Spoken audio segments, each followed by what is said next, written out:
အားလုံးပဲမင်္ဂလာပါဒီနေ့ Elephant Farm လို့ခေါ်တဲ့ channel လေးမှာရှိတဲ့သဘာဝစိုက်ပျိုးရေးကိုလုပ်နေတဲ့မိသားစုတစုရဲ့အကြောင်းကိုပြသပေးသွားမှာဖြစ်ပါတယ် Elephant Farm ဆိုပြီးတော့ခေါ်ရတဲ့အကြောင်းရင်းကတော့ Elephant Farm မိသားစုရဲ့ဖခင်ကြီးဖြစ်တဲ့တိတိစင်ပေါ့နော်သူရဲ့ nickname လေးကိုအစွဲပြုပြီးတော့ပေးထားတာဖြစ်ပါတယ်အဲ့ဒီ channel လေးကတော့ရန်ကုန်ကနေ43မိုင်လောက်ကွာဝေးတဲ့အိတ်ကြီးမြို့နယ်မှာရှိတဲ့ရွာလေးတူရွာမှာရှိပါတယ်ခုပဲအဲ့ channel လေးစီကိုတွားလှည့်လိုက်ကြရအောင်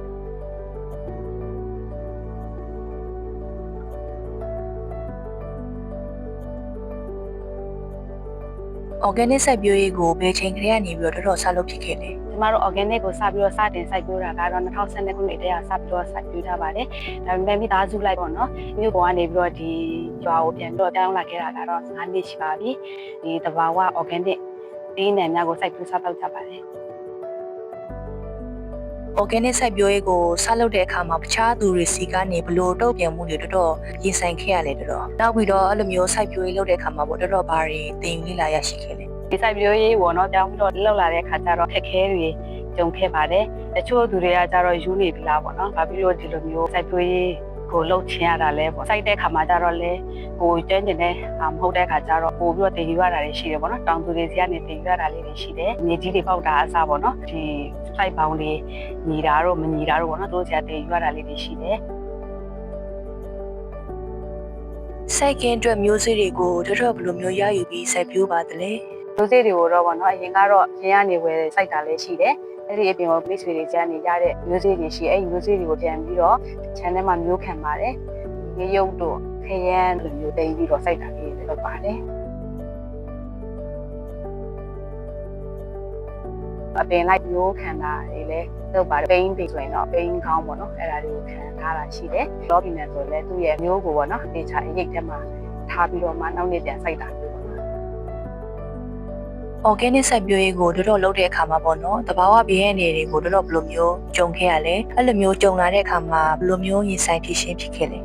ဒီဥတုဖောက်ပြန်မှုခြေနေတွေကိုစိုက်ပျိုးရေးမှာကြုံရတဲ့အခါမှာဆိုရင်ကျမတို့မိသားစုအနေနဲ့တစ်ခါစိုက်တစ်ခါသေးလိုက်ပြီးပြန်ပြီးတော့ပြန်ခတ်စိုက်အဲ့လိုမျိုးတွေလည်းကြုံရပါတယ်မိုးတွေလည်းအများများပြီးတော့အသီးရွက်တွေအကုန်လုံးပျက်စီးသွားပါတယ်ကြုံရပါတယ်ဒီဥတုဖောက်ပြန်မှုကြောင့်ပေါ့နော်ကျမတို့တောင်သူတွေလည်းအများကြီးခက်ခဲပြီးကြုံတွေ့ရတယ်ခါကြအသီးနဲ့ပျက်စီးတာတွေရှိတယ်ဒီအခက်ခဲတွေကိုကျော်လွှားနိုင်ဖို့အတွက်ကတော့ကိုပြေးစည်းတွေကိုအချိန်မှန်တတိထားပြီးတော့ချမ်းပြရတာတွေရှိတယ်စိုက်ပေါင်တွေကိုမြင့်ပြီးတော့စိုက်ရတာတွေရှိတယ်ခန္ဓာရည်ရှိတဲ့မျိုးစေ့တွေကိုရွေးချယ်ပြီးတော့စိုက်ပြောတာတွေရှိပါတယ် organic စိုက်ပျိုးရေးအတွက်သွင်းအားစုတွေကိုတော်တော်ကိုယ်တိုင်လုပ်ဖြစ်တယ်ဆိုတော့ဘာတွေလုပ်ဖြစ်လဲတော်တော် စိုက်ခင်းအတွက်ကတော့ဘောက်ကိုလုပ်တဲ့သွင်းအားစုတွေရှိပါတယ်ပူကာချီမျိုးတာလုပ်တာရှိတယ်ဒိုချက်ကင်းလုပ်တာရှိတယ်ဒီကောင်တွေမွေးတာတွေရှိတယ်တဘာဝပိုးပြေးခြင်းပိုးစည်းပေါ့နော်ပြန်ဖြော်ရည်လုပ်တာရှိတယ်အသီးချင်ဖောက်ရည်တို့ဒါတွေကိုလှုပ်ပြီးတော့မှစိုက်ခင်းမှာအသုံးပြုပါတယ်တဘာဝစိုက်ပျိုးရေးကိုစိတ်ဝင်စားတဲ့မိတ်ဆွေတောင်သူတွေကိုပေါ့နော်ဒီနည်းပညာတွေပေါ့နော်ပြန်ပြီးတော့ sharing လုပ်တာတွေလည်းလုပ်ပေးပါတယ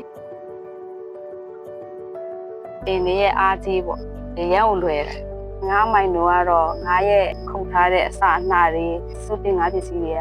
ကတပိတ်တာဆိုရင်တင်လဲတပိတ်တာပေါ့နော်အဲ့ဒါနဲ့စားတူတော့ဒီအိုးထဲမှာထည့်ထားအောင်နော်စင်အိုးရဲ့3ပုံတစ်ပုံလောက်လေဟာနဲ့ခြံထားခဲ့ပြီးတော့ဒင်းစာနဲ့ပြန်ပြီးတော့အုပ်ထားပြီးကျိုးလေးနဲ့ခြိထားတလားပြေးတဲ့ခါကျတော့အခုလိုပြန်ဖော်တာပေါ့နော်ပြန်ဖော်ပြီးတော့ဒီအရင်စိုက်ခင်းလေးမှာသုံးတယ်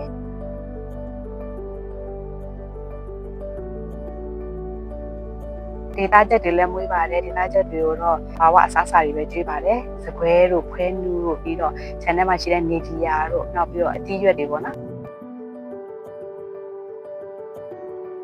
ဒီ organic စိုက်ပျိုးရေးလုပ်တာပေါ့နော်တော်တော်ရဲ့မိသားစုအတွက်ရောဘယ်လိုအကျိုးကျေးဇူးတွေရရှိခဲ့လဲ ဒီတဘာဝစိုက်ပျိုးရေးကိုစပြီးလုပ်တဲ့အချိန်ကစပြီးတော့ကျမတို့ရဲ့မိသားစုရဲ့တက်မာရေးခြေတွေလည်းကောင်းလာတယ်ပြီးတော့မိသားစုရဲ့စုပေါင်းပါဝင်မှုတွေလည်းပို့ပြီးတော့ကောင်းလာတယ်ပေါ့နော်။ဒီမှာနေတော့ဆိုရင်တရုတ်ဒီတက်တော့အစားပေါ့နော်ဝယ်စားကြရသူဒီ channel ရောက်တဲ့အခါကျတော့ဝယ်စားကြမလို့တော့ဘူးပေါ့နော်။80ရာခိုင်နှုန်းအထိကတော့ဒီကနေဝယ်စားကြမလို့တော့တဲ့အထိပေါ့နော်။ပြီးတော့ကျမတို့ရဲ့မျိုးဆက်တွေအတွက်ပေါ့နော်။ကောင်းတဲ့မြေကြီးကျန်းမာတဲ့မြေကြီးတွေကိုလည်းကျမတို့ပြန်ပြီးတော့ထားခဲ့ပေးနိုင်မယ်ဆိုတဲ့ခံစားချက်မျိုးလည်းခံစားပါတယ်။